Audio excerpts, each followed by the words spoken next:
Välkommen tillbaka till dokumentären Bygg din egen filmstudio. Och i dagens avsnitt ska det handla om väggar och golv. Och vi kommer alltså börja med att rulla ut den här vindpappen som vi har satt upp och rullat runt själva fastigheten. Hela varvet runt. Och den spikade vi fast eller häftade med häftpistol. Och när det här är gjort också kommer vi nu att visa hur brädorna sätts upp. Det vill säga läkten på ytterväggen. Sen visar vi lite grann om hur det kommer att bli när vi målar också fasaden. Och det blir en fasad med typen lockläkt som vi kallar det för. Och vi ska faktiskt ta en titt här inne i bygget. Vi pratar alltså om bygget som vi byggde här, där vi själv står nu. Vi kommer att visa lite om fönstren och fodrarna, hur de sätts in. Den här träfasaden den kallar vi för lockläkt. Och jag ska förklara lite grann hur det där funkar och ser ut. Sen kommer vi titta in lite här i studien också. Och våran kära katt är ju naturligtvis med hela tiden. Sen kommer vi också påbörja golvet här. Hur det går till. Och jag vill gärna förklara lite grann hur isoleringen funkar. Både på utsidan på fasaden och även här i golvet. Och det här med isolering och ljuddämpning det kommer att vara ett kärt ämne som vi kommer att komma tillbaka till. Nu när vi kommer tillbaka till filmen här så ser vi Björn är på väg att sätta upp läkt runt fönstren här. Vi har inte tagit upp något hål för fönstren än. Men det kommer vi att göra sen efter vi har fäst upp den här pappen. Och pappen är samma sort, samma fabrikat som vi hade till taket där. Det här är då en vindpapp som det heter. Och den finns i olika bredder och längder. Och vi valde den som var 25 meter lång och 2,75 bred. Och den passade oss väldigt bra här. Och den rullar man alltså ut horisontellt. Börjar från ena kanten och sen hjälps man åt och sen drar man ut den här runt. Så häfter man den vart efter med klammer. Vad är det här du mamsen? Ja, inspektion. Nya huset. Nya studion. Ja, där kan man inte gå ut längre. Nej.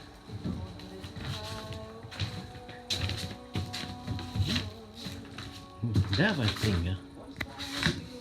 Där var dörren. Ingen kattlucka.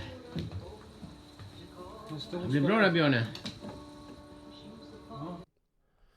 Ja, det här med våran studiekatt Mamsen, eller Mamsell som hon heter, stavas med Z. Hon har varit en riktigt fröjd och en inspirationskälla att ha med här under hela byggprocessen. Jag är riktigt, riktigt glad över henne. Och hon finns med oss än idag. Och när vi ändå pratar om djur så fick vi faktiskt besöket av en liten trollslända som landade på vår ytterpanel som vi precis hade köpt in här. Och den ska vi ha på yttersidan som lockpanel. Ja, nu ska jag försöka vända kameran här med målningen som jag håller på med. Och här är det börjat med lägga på påstrykning med själva färgen med en roll. Du ser här, där ser man. Men en roll här. Rollar man på. Då går man efter med en pensel sen på det. Det blir fantastiskt. Ja, här har vi lagt upp brädorna som ska målas. Eller de är målade. Ska sen upp här. In i huset. Där står de inne och gosar sig för tork. Ja, eftersom vi hade taket på huset redan klart så kunde jag passa på att måla allting undan för undan utvändigt och ställa in panelerna eller brädorna på tork inomhus. Och det gick tog en stund men det gick ganska fort ändå. Jag tog en bit i taget och sen fick de torka och jag valde att måla dem 2 gånger. Första gången nere på sina bockar och andra gången när de sen kommer på plats. Ja, då ska vi gå in i själva studien nu då. När vi kommer långt, Björne. Ja, det börjar närma sig. Vad liknar ett hus nu? Ja. Ja. Där uppe i stoltheten, noterna. Ja, nu går vi in och tittar då hur långt det ser ut. Det ser ut som en blad än så länge.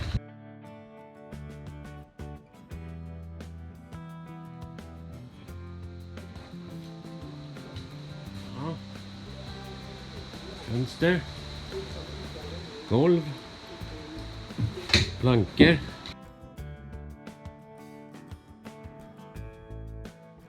Och så ytterbrädorna. Där ska bli ett fönster. Där är ett fönster redan klart. 3 där. 4. 5. 6. 7 fönster. Fönsterna passade förvånansvärt bra in här i konstruktionen. Och de hade jag då ritat in redan vid beställningen utav den här byggstommen. Och de här fönsterna de fanns att hitta på Bauhaus här. Och det är ju standardfönster som man kan då beställa på enligt deras kataloger. Och de fällde vi in med fönsterbläck och härliga foder runt om med små böjningar där som var lite charmiga för dagen. Om ni noterade så sitter en liten not upp i kanten också som är svartmålad. Och naturligtvis har vi ett litet fint besök från våran katt som inspekterar, Mamsen. Som jag sa förut, det är fantastiskt att ha henne närvarande. Och det blir lite kellegulligull med henne också. Hur är det, Mamsen? Ska du hjälpa till där uppe? Ska du hjälpa till på stegen och jobba, bygga studier?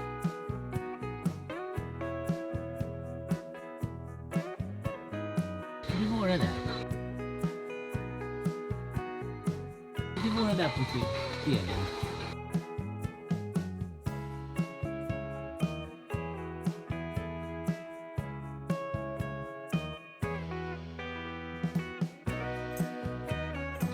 Är du där uppe på stegen?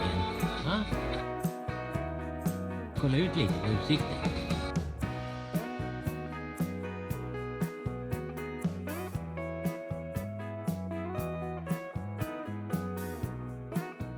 Ja, nu kommer vi till tittarkommentarer. Och då vill jag faktiskt tacka våra trogna tittare som hänger med. Och det är kul med lite fler kommentarer faktiskt, och återkoppling. Men jag vill ändå ge lite credit för mina trogna lyssnare. Björn 6921 tyckte att arbetet med grunden blev hantverksmässigt utfört. Och det tackar vi för. Och studien kommer då naturligtvis att stå på en härlig grund, stabilt och bra. Och Mattias från MGLP Studio som hänger på här, han gillade att vi använde professionella säkerhetslinor och selar.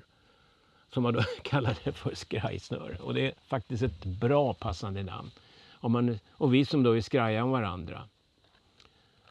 Och jag vill faktiskt stanna till lite grann på det här med att vara skraj och det här med säkerhet. Det slarvas tyvärr en hel del med säkerhetsarbeten på många arbetsplatser idag. Och det är på grund av tidspress och nonchalans till stor del. Och tyvärr händer alldeles för många olyckor som inte borde ha skett. Och det vill jag framhålla att både brorsan min och jag, vi värdesätter säkerheten högt. Och vi använder skyddsselar när vi är på taket. Och gärna byggnadsställningar om möjligt om vi kan få fram. Några meter fall från taket kan vara illa så nog. Man kan slå ihjäl sig och det blir sånt eftersnack. Och det ska vi inte ha. Och då har man inte någon glädje av sin studie heller om man ramlar. Mattias och ni andra ser fram emot fortsättningen. Och jag lovar att klappa vår studiekatt Mamsell från honom. Men hon är inte i närheten just nu.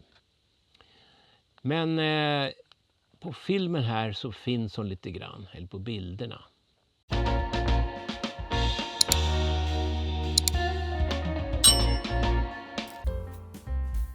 En ny dag och Björn är på plats. Kavlar upp ärmarna och på med blåstället. Där har vi golvet nu som ligger med bara plankor. Och för att det ska bli ett golv så behöver vi lägga golvspån och göra klart hela trossbotten. Eller som man säger, golvbjälklaget. Och det består av underifrån sett en oljebeständig masonitskiva och den vilar på lister som vi tillverkade här sen. Och de var vi tvungna att göra utanför och jacka in och sen kunna passa in i utrymmena för själva golvbjälklaget. Ovanpå golvbjälklaget sen så ska vi ha isolering. Och i det ska sen isoleringen läggas in. Och där är en speciell teknik för att få det här tätt också.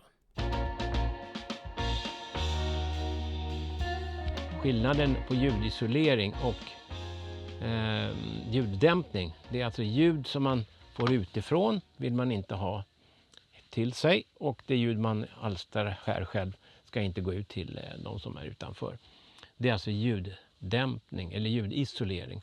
Och själva ljuddämpningen är då den absorbenten som blir när ljudet ska då inte studsa mot väggarna, så att det blir då en absorption på det. Det kommer jag att återkomma till lite senare.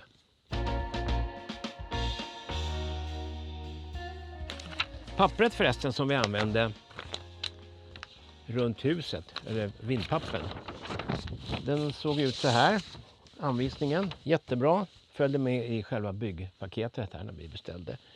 Och man rullar alltså ut den här horisontellt. Och sen skär man ut för fönstren också, viker in och häftar. Och sen är det läkten som läggs på. Golvbjälklaget då. Jag tänkte ge mig på en liten förklaring av det här med isolering av golvbjälklaget. Det kallas för trossbotten. Men det är inte riktigt sant att trossbotten är hela golvet, utan man kallar det för golvbjälklaget. Jag tänkte jag skulle kunna roa mig med att visa lite skillnaden på det här. Det blir lite teori här faktiskt. Och det gillar vi. Jag gillar det. Man tänker så här, när fyrkanten ligger kvar som jag har ritat innan här. Här har vi ju då våran studio, om man ser bjälkarna. Och de bygger på plankor som är så här på sidorna.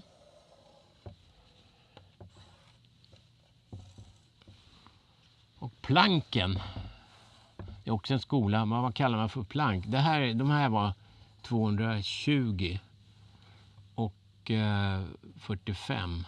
Så en tum där då. En tum 6 eller vad blir det? Ska jag återkomma till. Och de här ligger sen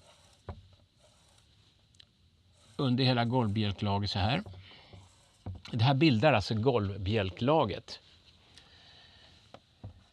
Sen är det någonting som man kallar för kottlingar som man lägger här. Och det har man tyckt att man ska ha för att få en extra förstärkning på kanterna här. Här emellan, nu är det flera bjälkar än vad det är här, för det är ungefär 600 emellan. 600 millimeter. Här lägger man in isolering. Och om vi nu vänder på paketet och säger att vi har golvbjälklaget här. Eller det som längst under här. Vi tänker att plankorna går här då. De sitter ju på inproppat i berget i vårt fall. Så ligger ju själva markgruset under här. Och det är själva marklinjen som kommunen gärna vill att man anger. Och det är det där man mäter ifrån höjden. På plankorna här då som ligger de här, så lägger man under här. Där ligger själva trossbotten. Och det är olika typer av oljebeständig masonit som vi har. Och det finns ju olika varianter på det här och under många år. Och de här brukar hänga lite grann om man sätter man kryper under. Och för att de inte ska hänga här, det här är då trossbotten. Det andra här, det är golvbjälklaget. Golvbjälklaget. Och här under lägger man då, i vårt fall så har vi lagt lister här. Lite svårt att visa, vi kan väl säga så här att vi har två reglar här, det är två plank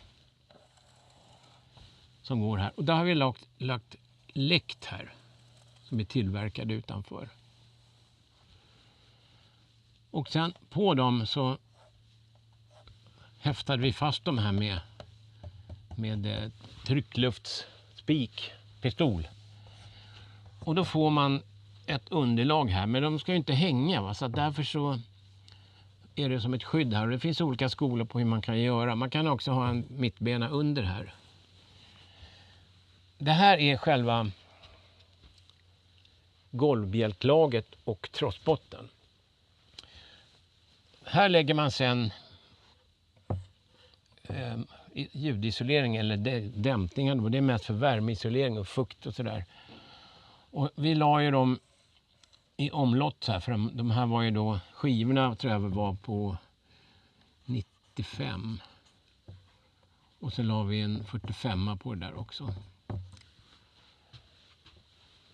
Och då fick vi då en ganska kraftig isolering här. På den här sen så blir det ju överallt såna här isolerskivor. Och sen på den så kan man då lägga spånplattor då som vi har. Golvspån som det heter. Och då kommer vi att visa också här senare i filmen. På golvspånen sen lägger vi då ett ekgolv. Och det är det som vi har här som jag står på. Nu är det mattor dessutom ovanpå då. Allt det här är ju golvet. Och golvbjälklaget är alltså bjälkarna och trossbotten är ju själva skivorna där.